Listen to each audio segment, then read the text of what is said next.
Hey gang, hope you guys are doing well. It's Ash, and this is my 1 year anniversary video. I'm going to apologize preemptively because I'm recording this video the morning this video is going up, and as such my birds are awake and they might chirp and they might go around their cage and the mic might pick up on that like that. I don't know if you heard that. There she goes.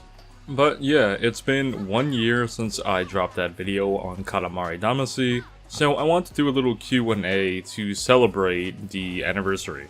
This video is going to be a lot less refined than my usual videos. I mean, I typically never use a script, but it's going to be even more apparent here as I answer you guys' questions, but I hopefully hope that you guys don't mind.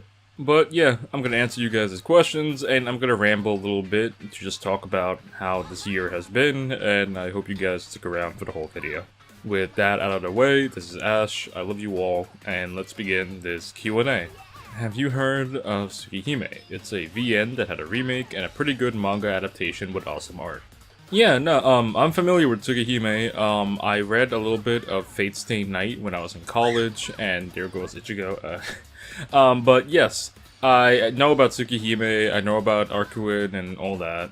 I'm definitely holding out for that remake. When it's released here in America, I want to give it a read. My extent of Nasu knowledge goes to watching a bunch of the Fate series, and also watching the Kara no Kyokai films with my wife. I've also been playing Fate Grand Order for the past couple of years, but I know that's different from reading Tsukihime. I had to move Vanilla to the other room because she kept chirping, and I might just move Ichigo. Oh, there she goes. They only chirp when I start. See, when I start talking, they start chirping. But yeah, Tsukihime, I've heard of it. It is definitely on my to-read list. I need to get back to Higurashi and like other VNs. But yeah, no, Tsukihime I am really interested in. What got you into anime/art, or what was your first anime that you ever read or watched? I know that like the three that I watched as a kid that definitely had an impact on me were Sonic X, One Piece, and Cowboy Bebop, even though I didn't really understand Cowboy Bebop because I was a kid. I just knew it looked cool. But I think the most defining anime of my childhood was Kiki's Delivery Service. I distinctly remember watching that when I was 6 years old and just having that shape my life forever. It also, like, gave me gender dysphoria as a kid, because I saw Kiki going around, and me as a little 6-year-old was like, man, I really wish I was a girl. But that's besides the point. I think Kiki's Delivery Service and One Piece were definitely the series that have, like, the biggest impact on me growing up, so I'd say, yeah, those were, like, the first ones I watched. Also, apologies if I sound sick. I've been sick for, like, the past, like, 2 or something weeks. I really don't know what's going on. It's not COVID, but it's annoying. Any manga/anime that you've dropped but might consider picking back up? Definitely Gintama. Yeah, Gintama I definitely want to go back to once I'm done enduring Naruto. Not sure about what else though, I gotta have to think about it, but I know for a fact Gintama is like on the top of my list. What shows and/or manga am I currently into? That's a lot, dude. Like, I'm currently into a lot of stuff. Like, for starters, I read a majority of, like, what's currently in Shonen Jump. Like, One Piece, Sakamoto Days, Akane Banashi, Jujutsu Kaisen, Mission Yozakura Family, Undead Unluck, Black Clover, just to name, like, a few in the manga. And then there's, like, Gachi Akata and Goku Rakugai and, like, Dungeon Meshi and, like, so many manga that I'm currently reading. But I guess right now, in this moment, I've been actively watching Zom 100.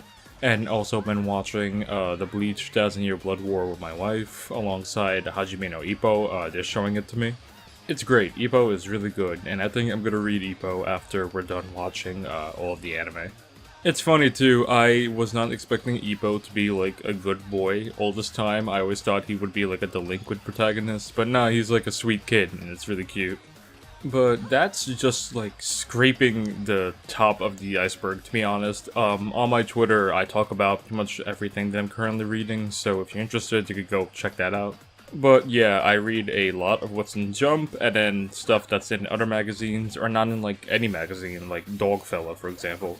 What's your schedule for reading manga, editing videos, and living your personal life? Well, to be honest, I usually read manga on my commute to and from work. My commute is usually 30 minutes there and 30 minutes back while on the bus, so I usually just read a bunch of manga in the meantime.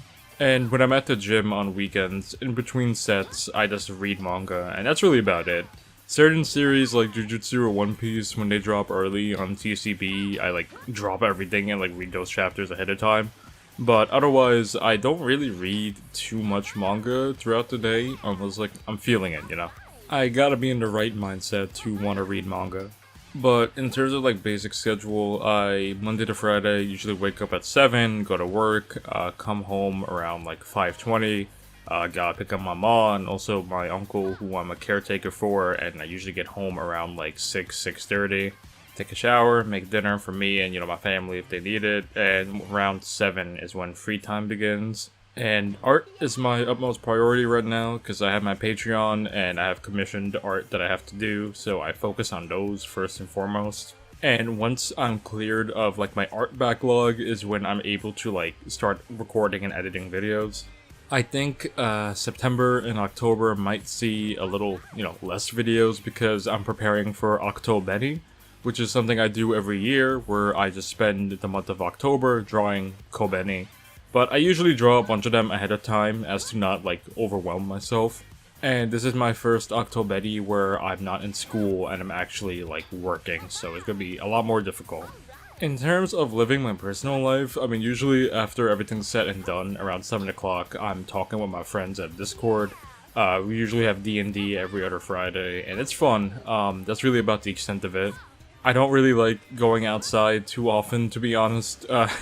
Aside from going to the gym or like hanging out with like my family, most of the time I'm happy as I am. I wish I had more time. I wish I worked from home because then I could have more time for reading manga and writing scripts. I mean, I could read manga and write scripts at work. I usually actually do write a few scripts at work now because I have time. But reading manga, you gotta do more low key compared to like writing on a Google Doc. And that's not taking into account like having time to play a game or watch a movie or watch a TV show. That's going to be done either on the weekends or within that 7 p.m. to 12 p.m. time frame on the weekdays. It sucks, but what can you do? I'm trying to get out of it. Have you or will you read Ajin? It's a manga I quite enjoy. Yeah, no, I've read Ajin like in 2016.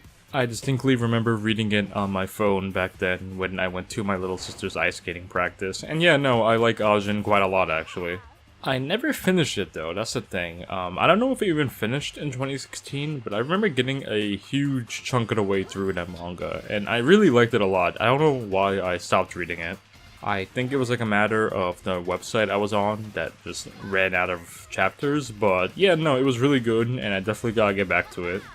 What was your first manga? I think it was The Legend of Zelda Ocarina of Time, those manga adaptations.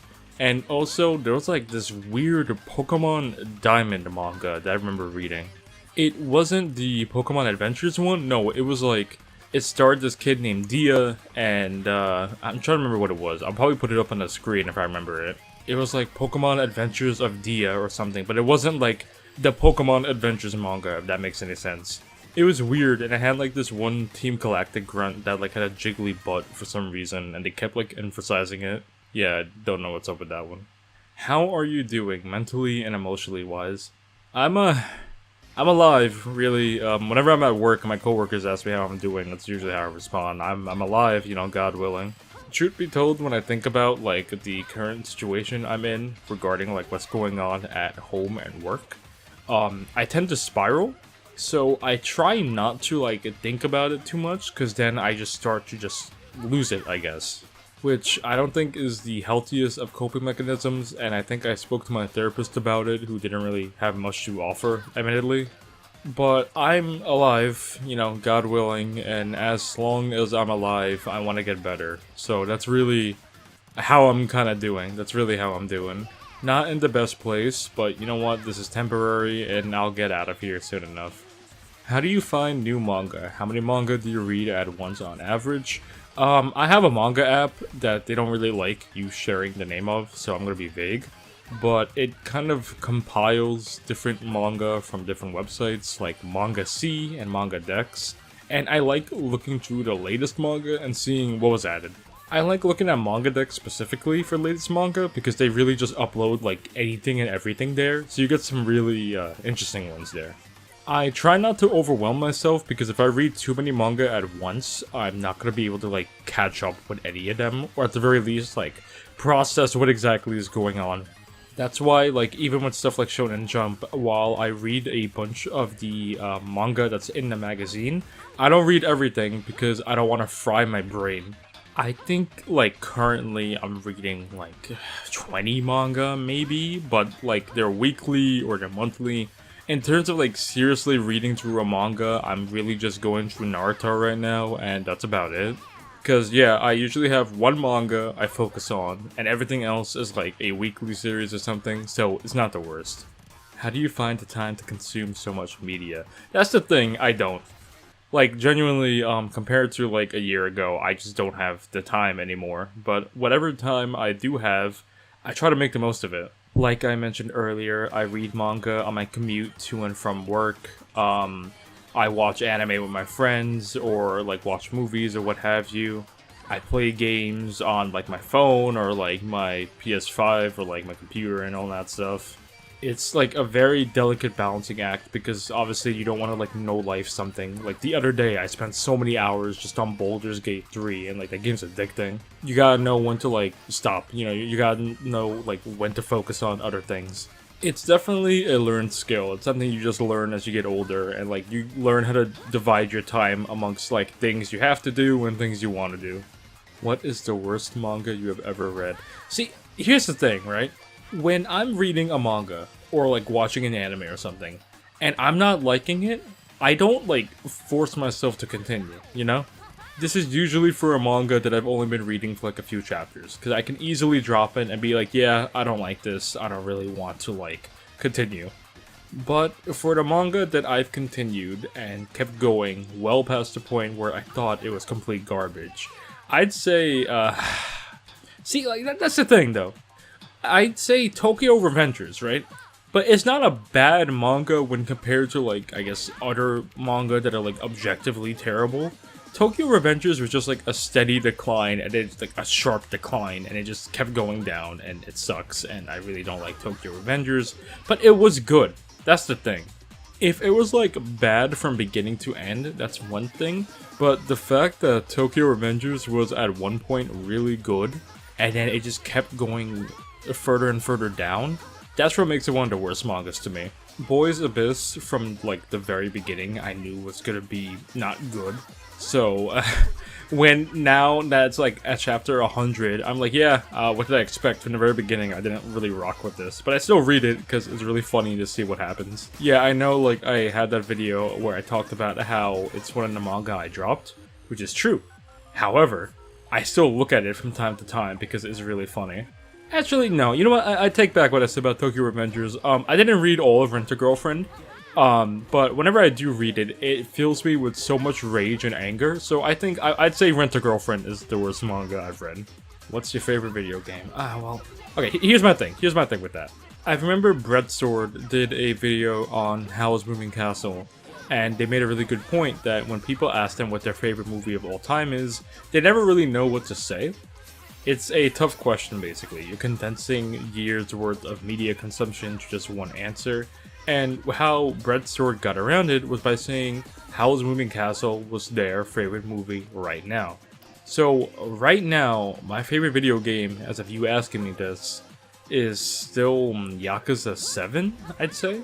But that answer can definitely change and adapt depending on how I'm feeling. Like, I could easily say like Omori, or like Red Dead Redemption 2, or Witcher 3, or Bloodborne, or Silent Hill 2, or like Nier Automata, Mother 3. It depends on like how I'm feeling that day, what I'm going through, all that stuff.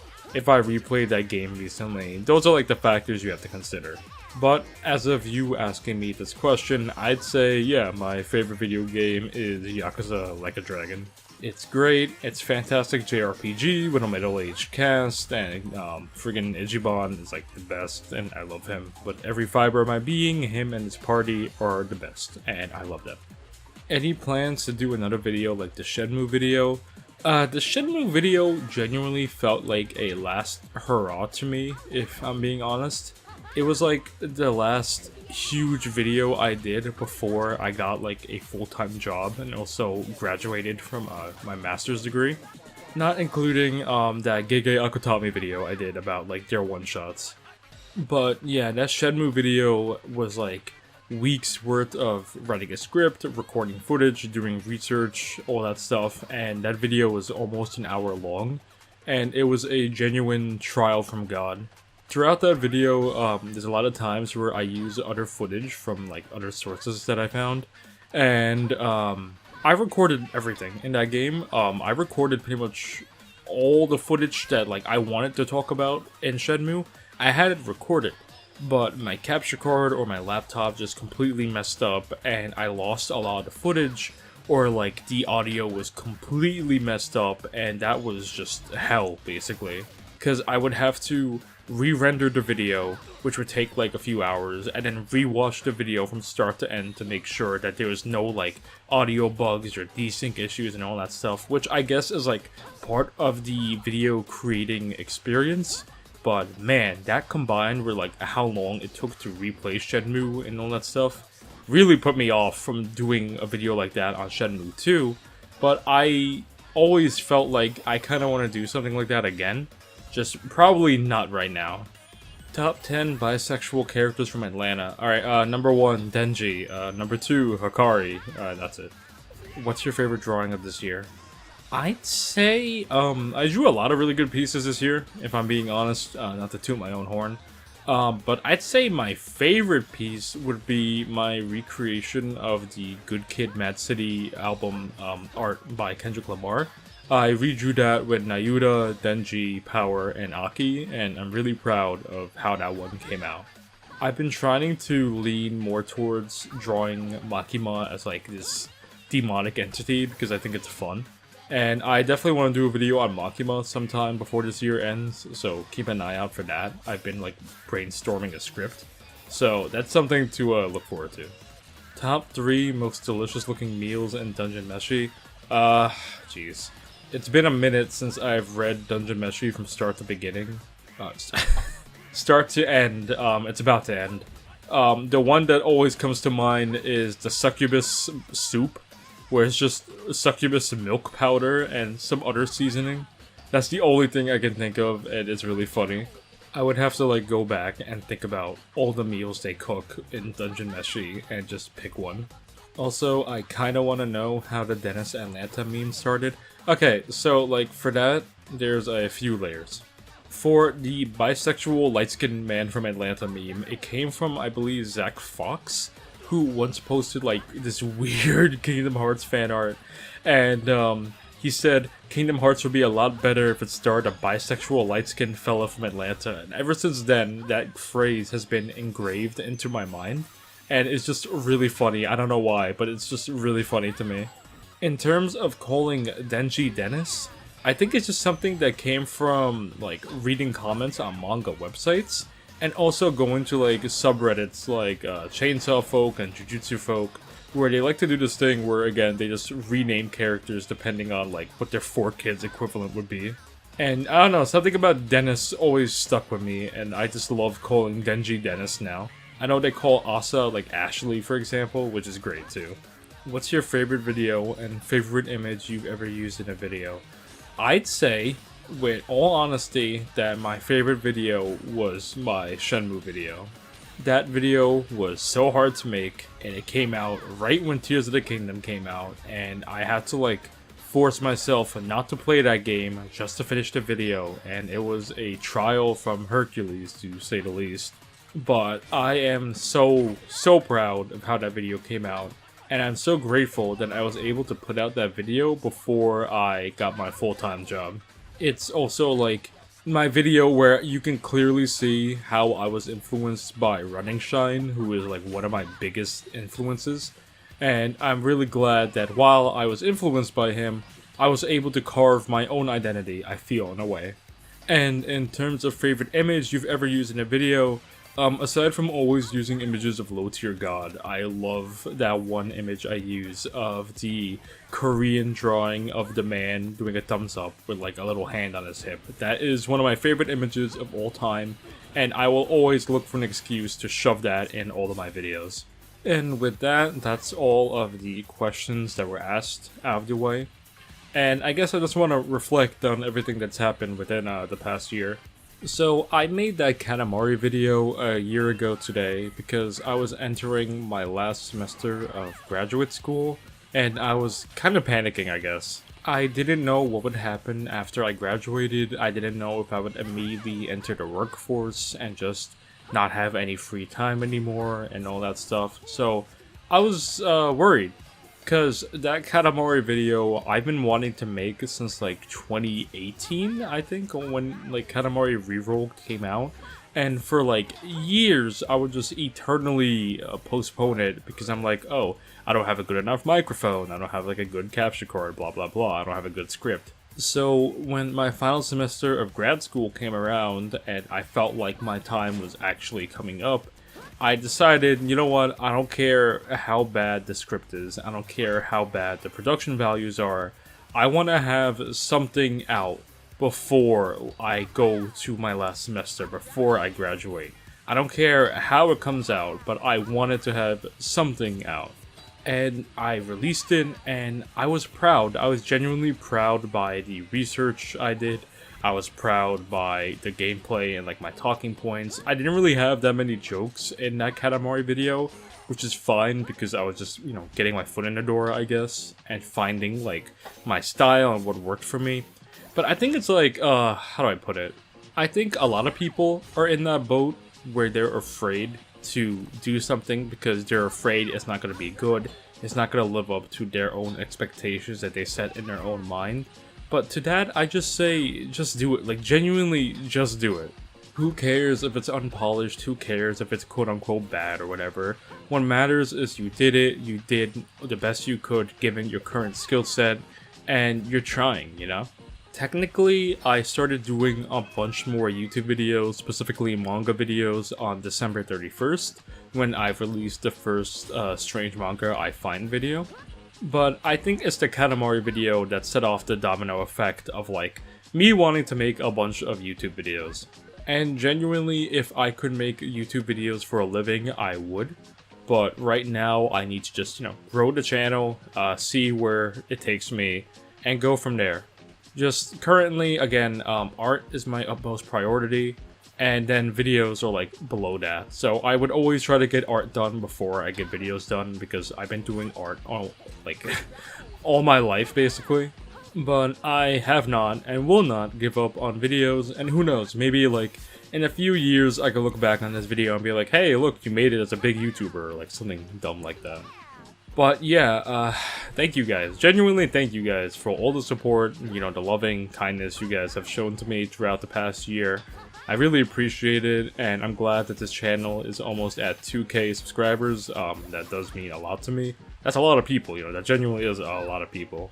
I'll end this video before I just start devolving and rambling some more. I've thought about streaming before. It doesn't really seem like, I don't know, people would be interested. Podcasts are not my thing, so I'm probably just gonna keep doing art, keep doing YouTube videos. If you guys got suggestions, requests, all that stuff, you know, let me know in the comments. But as it stands, this has been Ash. I love you guys so much. Thank you guys for your support within this past year, and I hope that you guys stick around for whatever else I have in store for you guys. I appreciate you all, and I hope you guys have a really good rest of your month, rest of your year, all your stuff. And I'll see you guys later.